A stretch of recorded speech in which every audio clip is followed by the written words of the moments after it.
Sudan থেকে শিক্ষা।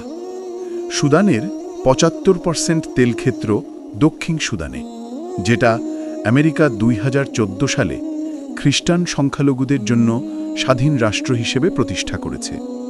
তবে উত্তর সুদানে এখনও অনেক স্বর্ণের খনি আছে। এই স্বর্ণের খনির দখল নিয়ে চলছে সেখানকার জালিমদের মধ্যে যুদ্ধ। একটা সম্ভাবনাময় মুসলিম শক্তিকে আমাদের চোখের সামনে ধ্বংস করল পশ্চিমারা এবং আমাদের মধ্যে থাকা গাদ্দারেরা।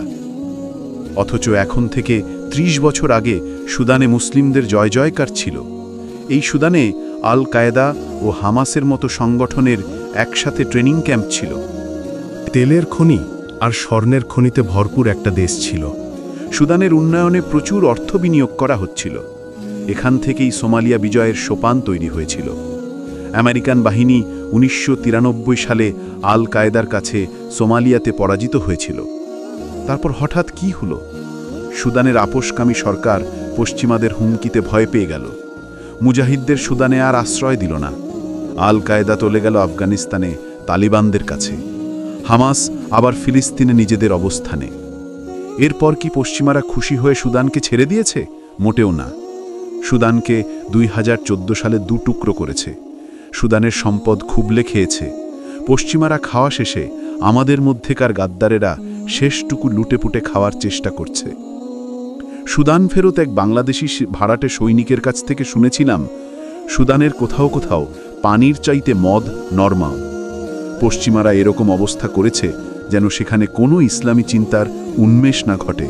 সন্ত্রাসবাদ, গণহত্যা চলুক, কিন্তু ইসলামের পতাকা তলে যেন অন্তত না হয়।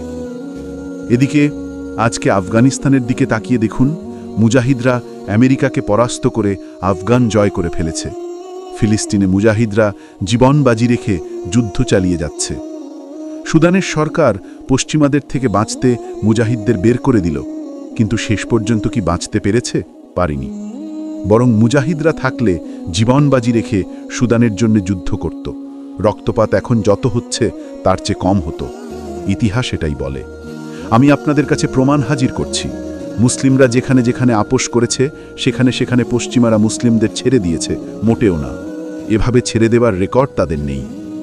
দেশ বিদেশের যুদ্ধ ও সমরাস্ত্র সম্পর্কিত তাৎক্ষণিক আপডেট সব তথ্য পেতে আমাদের চ্যানেলটি সাবস্ক্রাইব করুন।